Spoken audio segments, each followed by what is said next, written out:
ఈ యొక్క మాట ఒక విషయాన్ని దేవుడు మనకు తెలియజేస్తున్నాడు. అసలు 118వ అధ్యాయం అంటే ఏమిటి అంటే న్యూ మెరికల్ వాల్యూస్ అన్నాడు ఆయన. న్యూ మెరికల్ వాల్యూస్ అంటే ఇవి ఎందుకు ఏమిటి అనేటువంటి విషయాన్ని చూస్తే మానవ జీవితం ఎలాంటిది, మానవ జీవితం ఎలాంటిది అంటే ఎక్కడ మొదలైంది, ఆ తర్వాత ఎక్కడ ఎండ్ అవుతుంది అనేటువంటిది ఈ మొత్తాన్ని కూడా ఆయన మనకు తెలియజేస్తా ఉన్నాడు. ప్రియా దేవుని పిల్లలారా, దేవునికి స్తోత్రము కలుగును గాక. హల్లెలూయా. ఈ యొక్క మొత్తాన్ని కూడా మనం చూసినట్లయితే ఇవి రాసినటువంటివి మొత్తం కూడా ఎన్ని, దాదాపు 22 ఉన్నాయి. మనిషి జీవితంలో తాను పుట్టిన దగ్గర నుంచి చనిపోయేంత వరకు కూడా 22 విషయాలలో తాను ప్రతీది కూడా చూసుకుంటూ రావాలి. అందులో మొట్టమొదటిగానే ఆయన ఏం చేశాడంటే జీవితాన్ని దేవుడు మనకు గిఫ్ట్ గా ఇచ్చాడంట. దేనికి ఇచ్చాడు మనకి? గిఫ్ట్. గిఫ్ట్ అంటే బహుమానం. అందుకనే మనకి యొక్క పుత్రులు లేక దేవుడు మన గర్భఫలము యెహోవా ఇచ్చు బహుమానము అని చదువుతాం మనం. గిఫ్ట్. దేవుడు మనల్ని గిఫ్ట్ గా భూలోకములో మనుషులకు ఒకరికొకరికి గిఫ్ట్ గా దేవుడు ఇస్తున్నాడు. అక్కడ మొదలైనటువంటిది ఆఖరిలో ఎక్కడ ముగిస్తున్నాడు ఆయన అని మనం ఆలోచన చేస్తే ప్రియ దేవుని పిల్లలారా, ఆఖరుగా రాకడ సూచన అనే దగ్గర ఆయన దాన్ని ఎండ్ చేస్తున్నాడు. అంటే దేవుని యొక్క రాకడ వరకు, అంటే దేవుని యొక్క రాకడ సూచన లేదా మన ప్రాణం పోకడ, ఈ యొక్క విషయాలన్నింటినీ కూడా క్రోడీకరించి ఆయన ఆ లాస్ట్ మాటను కూడా దేవుడు మనకు తెలియజేశాడు. అంటే మొత్తం 22వది. ఈరోజు మనం చదువుకున్నటువంటి ఈ యొక్క వాక్యము విధానాన్ని మనం చూసినప్పుడు దీని యొక్క వివరణ భూతకాలము, వర్తమాన కాలము, భవిష్యత్ కాలము, ఈ 3 కాలాలు అందులోనే పొదగబడి ఉన్నాయి. భూతకాలము గతించిపోయిన కాలము, వర్తమానము మనం ఇప్పుడు ప్రస్తుతం బ్రతుకుతున్న కాలము, భవిష్యత్ కాలము రేపు రాబోయే కాలం ఎలా ఉంటుంది. ఈ 3 విషయాలను కూడా దేవుడు దీనిలో ఆయన పొందుపరిచి ఉన్నాడు. అయితే ఇక్కడ మనం చదువుకున్నటువంటి ఈ యొక్క భాగం, ఈరోజు మనం చదువుకున్న భాగం 6వది. నేను మీకు చెప్పేది ఎన్నోది? ఇది 6వది. 6వ దగ్గరికి వచ్చేసరికి ఏం జరుగుతుంది అంటే సృష్టి ప్రారంభం అవుతుంది. అంటే 6కు ముందు జరిగిందంతా కూడా దేవుని యొక్క చిత్త ప్రకారముగా ఆయన మాట చొప్పున, ఆయన చేతి పని చొప్పున జరిగిన విషయాలు అవన్నీ 5 విషయాలు జరిగినాయి.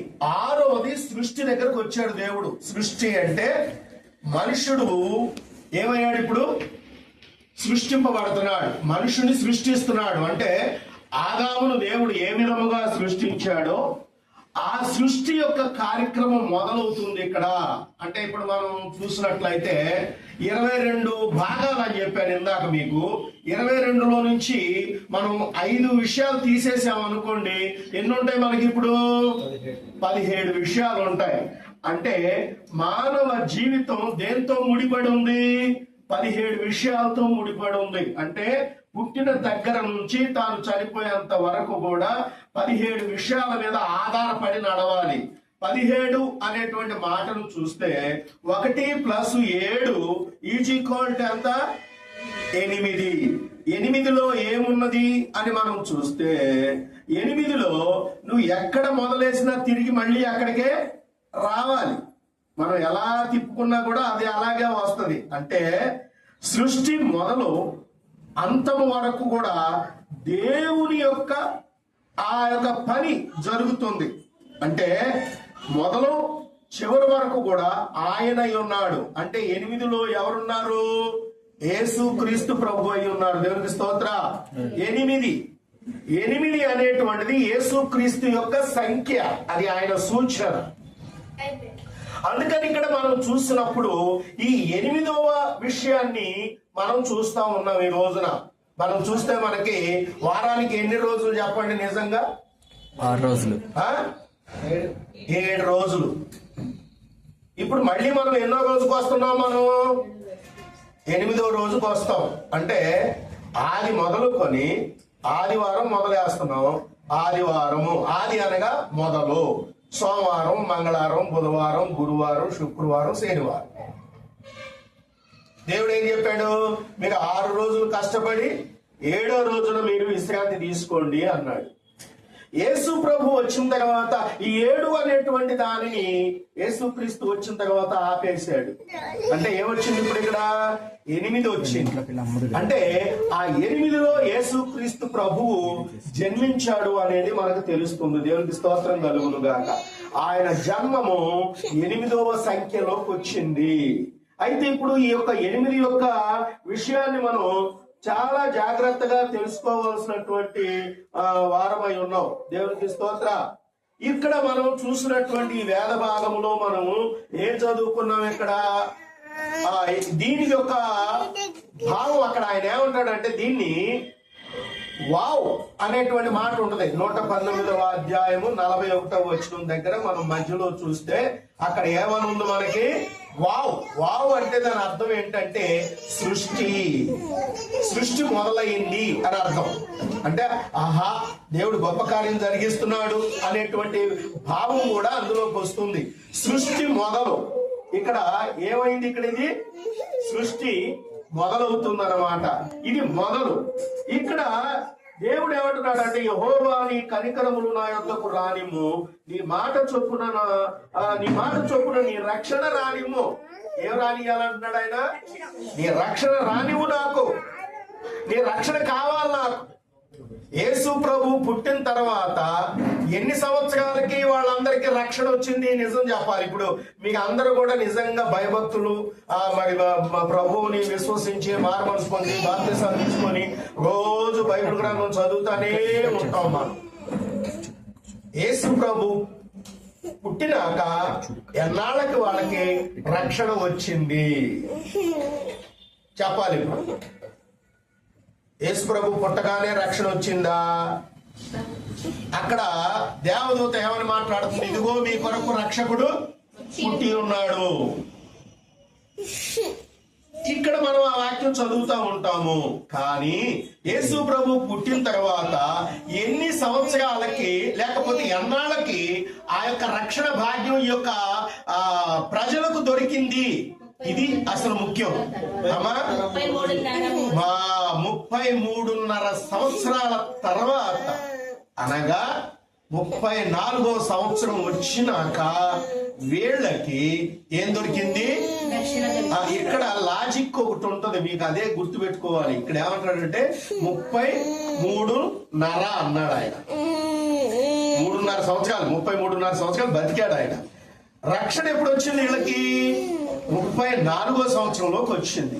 34 అంటే 3 ప్లస్ ఈజీకోల్డ్ 4. 4 ఈజీకోల్డ్ 30 ప్లస్ 4 ఈజీకోల్డ్ ఎంత? 37.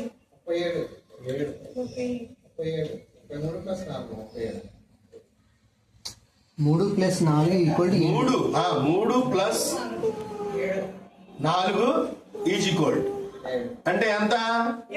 7. అంటే యెహోవా దేవుడు ఏం చెప్పాడు మనకి? మీరు 6 దినాలు కష్టపడి 7వ దినాన విశ్రాంతి తీసుకోండి అన్నాడు. ప్రజలకి రక్షణ ఎప్పుడు వచ్చింది? ఆ యెహోవా దేవుడు ఏదైతే మీకు విశ్రాంతి రోజు మీరు ఏ పని చేయొద్దు మీరు చేసుకోండి అని అన్నాడో ఆ రోజునే మళ్ళీ వాళ్ళకి రక్షణ వచ్చింది. దేవునికి స్తోత్రం కలుగును గాక. అసలు విషయం అది. 34వ సంవత్సరంలో వాళ్ళకి రక్షణ దొరికింది. ప్రజలందరికీ రక్షణ భాగ్యం 34 అనగా 7 అనే సంఖ్యలోనే వచ్చింది. ఇది మనం గుర్తు పెట్టుకోవాలి. దేవునికి స్తోత్రం కలుగును గాక. ఆయన పుట్టింది 8వ సంఖ్య, ఆయన మనకు రక్షణ ఇచ్చింది 7వ సంఖ్య. ఇప్పుడు మనం చూసినట్లయితే ఇప్పుడు మనం 2025వ సంవత్సరం ఎందులో ఉన్నాం? మనం 2025వ సంవత్సరం ఎందులో ఉన్నాం? మనం మళ్ళీ నా మాటని కొద్దిగా జాగ్రత్తగా వినండి. 2025వ సంవత్సరం ఎక్కడున్నాం మనం? అది మనం తెలుసుకోవాలి. 7 అనే సంఖ్యలో మనము నడుచుకుంటూ ఇప్పుడు 8లోకి వచ్చాం. 2026 అంటే 8లోకి వచ్చాం. అంటే ఇప్పుడు రక్షణ భాగ్యము మనకు దొరుకుతున్నటువంటి సమయం. దేవునికి స్తోత్రం కలుగును గాక. నేడు మీ కొరకు రక్షకుడు పుట్టి ఉన్నాడు అంటే మళ్ళీ ఇక్కడ మనకు రక్షణ మార్గము ప్రారంభమైంది. దేవుడు మనకి కార్యములు చేయను ఉద్దేశించి ఉన్నాడు. అందుకని మొదటి మాట మరొకసారి చూద్దాం. చూడండి, మొదటి మాట ఏమన్నాడు? యెహోవా నీ కనికరములు నా యొద్దకు రానిమ్ము, నీ మాట చొప్పున నీ రక్షణ రానిమ్ము, అప్పుడు నన్ను నిందించు వారికి నేను ఉత్తరమియ్యగలను. ఏలయనగా నీ మాట నమ్ముకొని ఉన్నాను. ఏమంటున్నాడు ఈయన? నీ మాట నేను నమ్ముకొని ఉన్నాను. నీ రక్షణ రానివ్వు, రానిమ్ము అని అంటున్నాడు. రానివ్వు లేక రానిమ్ము ఏమంటున్నాడు ఇక్కడ? ఆ మాట అంటే దానికి అర్థం ఏమిటి అని అంటే, అయ్యా నువ్వు వచ్చావు బాగానే ఉంది, కానీ మాకు రక్షణ ఎప్పుడు అది రాని, నీ కనికరాలు మాకు కావాలయ్యా. దేవునికి స్తోత్రం కలుగును గాక. హల్లెలూయా. ఇంటిలో అమ్మ వంట చేస్తుంది, కానీ ఆకలితో అలమటిస్తున్నటువంటి పిల్లలు లేకపోతే పెద్దలు పిల్లలైతే ఏం చేస్తారు? అక్కడ ఉడుకుతుంది అన్నా కూడా పిల్లలు ఊరుకుంటారా? ఏమంటారు చెప్పండి? అయ్యిందా అని ఎవరు అనరు. నాకు పెట్టు అంటారు. అయ్యిందా అనే తెలివితేటలు ఉంటే ఆ వంటగదిలోకి అమ్మ కొంగు పట్టుకొని దగ్గరకు రారాళ్ళు. అక్కడే ఉండి మంచం మీద ఆడుకుంటాను, అయిందా అని అడుగుతారు. వాళ్ళకి ఆ తెలివితేటలు ఉంటే. కానీ పిల్లలు అన్నా నేను, ఆ పిల్లలు ఎక్కడికి వస్తారు? వంటగదిలోకి వచ్చి అమ్మ కొంగు పట్టుకొని అమ్మ నాకు పెట్టు వంట అవుతుందన్నా కూడా అయినా పెట్టు అంటారు వాళ్ళు. ఇక్కడ నేను అదే అన్నాడు. యేసు ప్రభు పుట్టాడు, అది ఓకే, కానీ అంటున్నాడు అయ్యా నీ కనికరము నా మీదకు రానిము, నీ రక్షణ రానిము అడుగుతున్నాడు. అందులో వంట అవ్వాలి కదా. వంట అవ్వడానికి ఎంత టైం పట్టింది? 33.5 సంవత్సరాలు పట్టింది. దేవునికి స్తోత్రం కలుగును గాక. ఆ రక్షణ భోజనం నువ్వు తినాలి అని అంటే 34 సంవత్సరాలు ఆగాలి రబ్బాయి అంటున్నాడు. వంట అవ్వడానికి కూడా కొంత సమయం పడుతుంది. దేవునికి స్తోత్రము కలుగును గాక. ఆ సమయం కూడా లేకుండా అయ్యా నువ్వు తొందరగా నీ యొక్క రక్షణ భాగ్యం నాకు రానిమ్ము అని అడుగుతూ ఉన్నాడు. తర్వాత ఇక్కడ మనం చూస్తే దాని యొక్క విషయాన్ని, ఏ స్థితిలో ఉన్నాడు వీడు? రానిమ్ము అని అడిగేవాడు ఏ స్థితిలో ఉన్నాడు చెప్పండి. ఇప్పుడు రానిమ్ము అనేవాడు ఏ స్థితిలో ఉన్నాడు? బాల్య దిశలో ఉన్నాడు. అది గుర్తుపెట్టుకోవాలి. ఏ దిశలో ఉన్నాడు? నేను ఇందాకే మీకు ఇంటిచ్చా. నేను మీరు శ్రద్ధ కలిగి చెప్పి వినే మాటలైనా కూడా శ్రద్ధ కలిగి వినడం నేర్చుకోండి. అంతేగాని mind absent body present type లో ఉండొద్దు. ఇక్కడ ఏ స్థితిలో ఉన్నాడు వాడు? బాల్య దిశలో ఉన్నాడు. అందుకనే అడుగుతున్నాడు. ఆ టైము అనేటువంటిది అవసరంలా, ముందు నా కడుపు నిండాలి అని ఆ తల్లి కొంగు పట్టుకొని నాకు పెట్టు అనే స్థితిలో ఉన్నాడు. చూడండి సామెతల గ్రంథము 20వ అధ్యాయము 11వ వచనములో నుండి మనం చూస్తే, సామెతల గ్రంథము బాలుడు సహితము తన నడవడిక శుద్ధమైనదో కాదో, యథార్థమైనదో కాదో తన చేష్టల వలన తెలియజేయును. దేవునికి స్తోత్రము కలుగును గాక. హల్లెలూయా. అది యథార్థంగా ఉన్నాడా లేకపోతే చెడ్డ పనులు చేస్తున్నాడా, వాడు ఎలా ఉన్నాడు అనేది తన చేష్టల వలన తెలియజేస్తాడంట. పిల్లలు ఆడు మంచోడా చెడ్డోడా అనేది పసితనంలోనే మనకు అర్థమైపోద్ది. వెళ్ళిపోయి మేలకొండ పేరుని కొడతారు, అవతల అన్నాడు నన్ను కొడుతున్నాడు అంటారు. అంటే వాళ్ళ తెలివితే అట్లయి. ఒక్కొక్కడేమో ఎగబడిపోతా ఉంటాడు, ఒక్కొక్కడేమో నాకెందుకులే అని ఆ మొద్దులాగా కూర్చుంటాడు. ఎవడు ఎన్ని కొట్టినా కూడా అంటాడు. అసలు అట్లాంటి పిల్లలు మన మధ్యలోనే ఉన్నాడు. అట్లాంటాడు అనుకో మేకుండా కూర్చున్నాడు. ఎవడు చెప్పండి ఇక్కడ? మన పిల్లలు. Very good. అది ఎవడన్నా దాననే అది మూతి ముడుచుకొని ఏడుతున్నాను అక్కడే కూర్చుంటాడు. కానీ ఇది అని సంగతి చెప్పడు వాడు. మన పిల్లల్లోనే కనపడతాడు వీళ్ళు. అలాంటి స్థితిలో ఉన్నటువంటి వాడు వాడు ఏం చెప్తున్నాడు అని అంటే స్థితిని గమనిస్తున్నాడు. వాడు చెడ్డోడా మంచోడా అనేది ఆ బాల్యకాలంలోనే మనకు తెలిసిపోద్ది. చూడండి ఇంకొక విషయాన్ని మత్తయి సువార్త 7వ అధ్యాయము 16వ వచనం. అంటే ఈ బాల్యకాలంలో ఉన్న వాడి స్థితి ఏమిటి అనేది దేవుడు చెబుతున్నాడు ఇప్పుడు అక్కడ. వారి ఫలముల వలన మీరు వారిని తెలుసుకొందురు. అమ్మా, వారి యొక్క ఫలముల వలన మీరు తెలుసుకొందురు. ముళ్ళ పొదలలో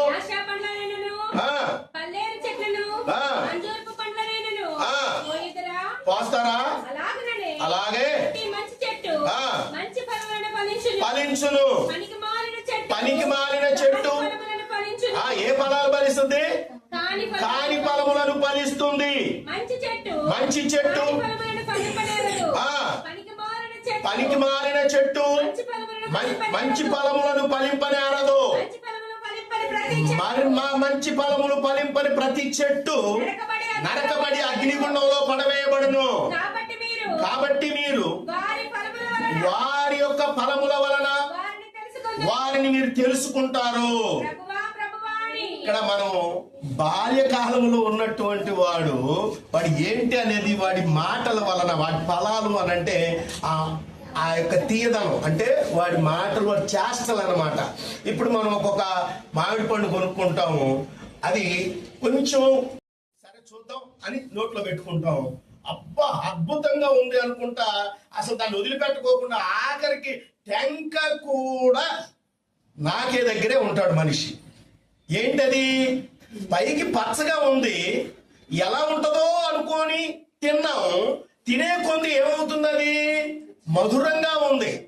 చాలా బ్రహ్మాండమైనటువంటి గోల్డ్ కలర్ లో, అంటే బాగా పండిపోయినటువంటి ఒక పండును చూస్తాం, ఇది భలే ఉంటుందని తెచ్చుకుంటాం. కానీ అది నోట్లో పెట్టుకున్న తర్వాత ఆ పండు తినకుండానే పక్కన పడేస్తాం. కారణం ఏంటి? అది రంగు ఉన్నప్పటికీ కూడా దానిలో రుచి లేదు.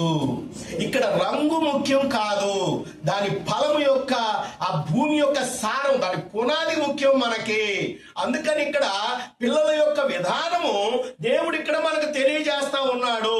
ఆ యొక్క చెట్టు మంచిదని, ఆ చెట్టు ఫలాలు కూడా మంచివి అనుకోండి.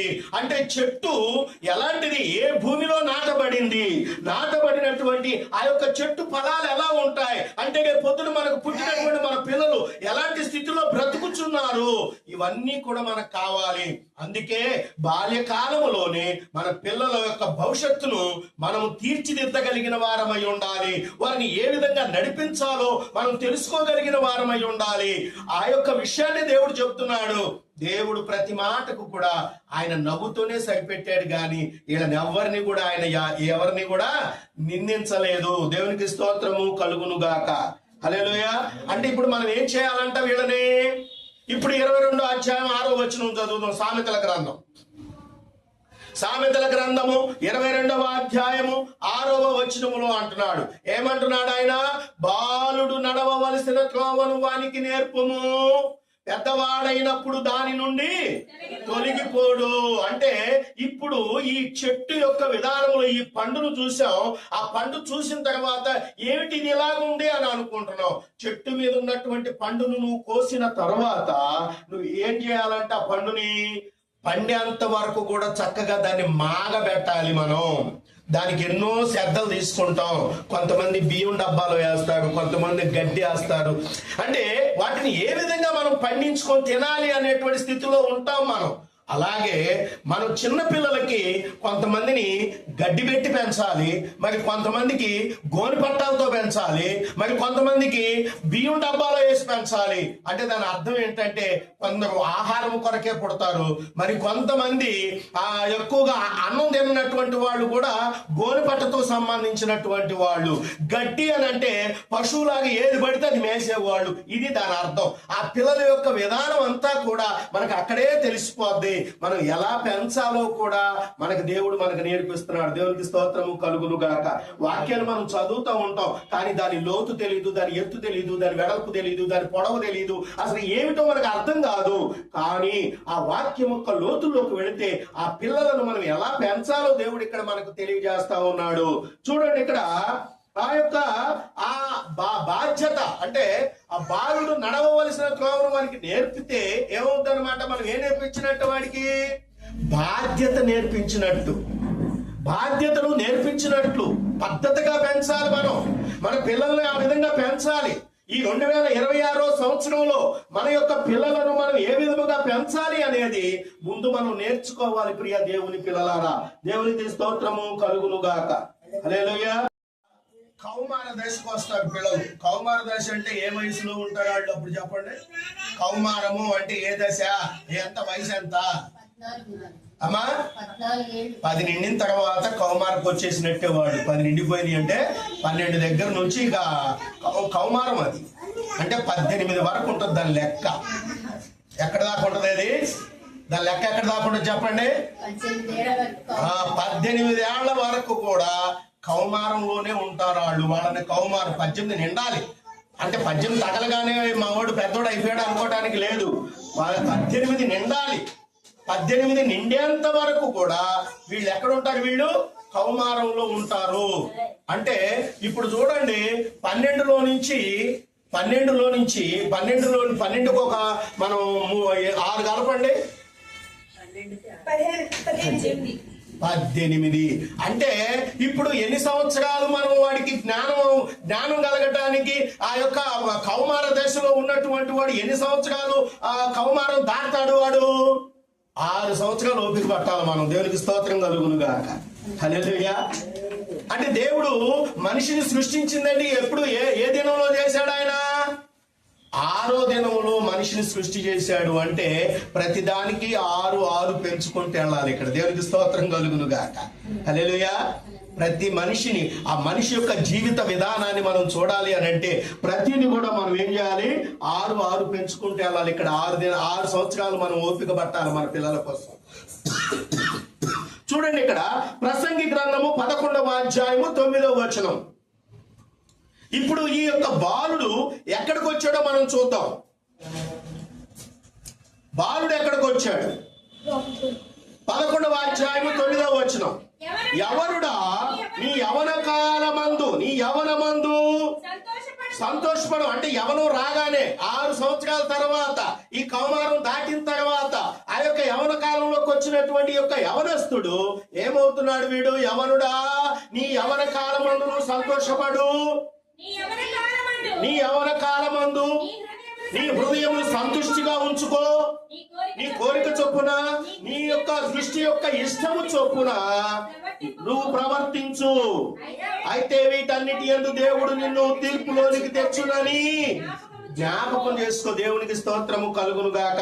యవన కాలంలో మనం చేసేదంతా కరెక్టే అనుకుంటాం, ఎటు పడితే అటు పరిగెడతాం, ఇదే కరెక్ట్ అనుకుంటాం, ఇదే బాగుంది అనుకుంటాం, ఇది ఎంతో అద్భుతంగా ఉందనుకుంటాం. ఆ కళ్ళు గాని, లేకపోతే అతని మనస్సు గాని, లేకపోతే అతని దృష్టి గాని, అతని యొక్క నడక గాని, అతను చేసే పనులు గాని అన్నీ కూడా అది కరెక్ట్ గానే ఉంటది.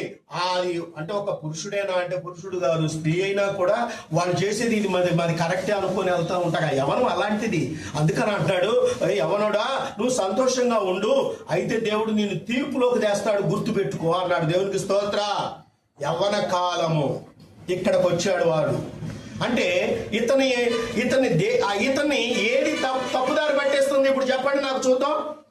ఏది తప్పుదారి పట్టిస్తుంది? వయస్సు. రెండవది దృష్టి. రెండవది ఏంటి? దృష్టి.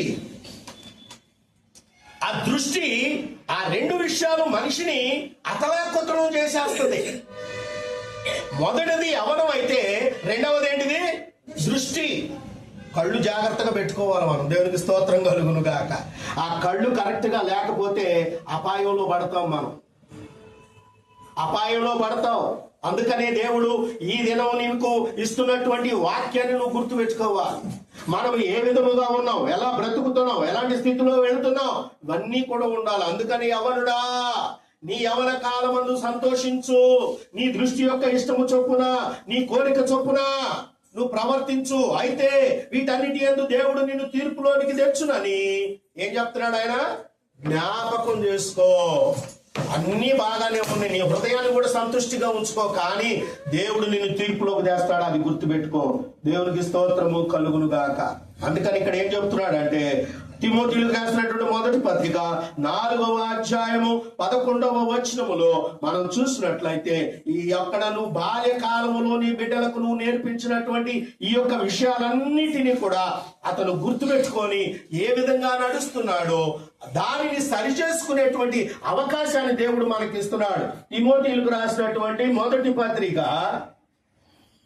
ప్రియమైనటువంటి దేవుని పిల్లలారా 4వ అధ్యాయము 11వ వచనములో ఏమంటున్నాడు? ఈ సంగతులను ఆజ్ఞాపించి బోధించుము, నీ యవ్వనమును బట్టి నిన్నెవరిని తృణీకరింపనీయకము గాని మాటలోను ప్రవర్తనలోను ప్రేమలోను విశ్వాసములోను పవిత్రతలోను విశ్వాసులకు మాదిరిగా ఉండాలన్నాడు. దేవునికి స్తోత్రము కలుగును గాక. ఇక్కడ మన బాల్యకాలంలో మనం ఏదైతే నేర్పిస్తున్నామో దానిని ఖచ్చితంగా అమలుపరిచినట్లయితే అన్ని విషయాల్లో కూడా ఇతను పవిత్రంగా ఉండడానికి ఇష్టపడతాడు. దేవునికి స్తోత్రం కలుగును గాక.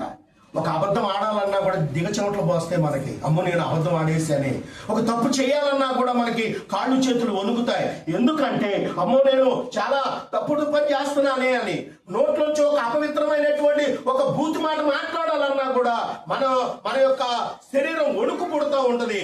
కారణం ఏంటంటే మన జీవితాన్ని మనం సరి చేసుకోవాలని దేవుడు మనకు తెలియజేస్తున్నాడు. దేవునికి స్తోత్రము కలుగును గాక. హల్లెలూయా. అందుకనే ప్రియ దేవుని పిల్లలారా ఏమంటున్నాడు? ప్రేమలో గాని విశ్వాసంలో గాని పవిత్రతలో గాని దేనిలో కూడా నువ్వు పవిత్రంగా ఉండాలి అని దేవుడు మనకు తెలియజేస్తున్నాడు. దేవునికి స్తోత్రము కలుగును గాక.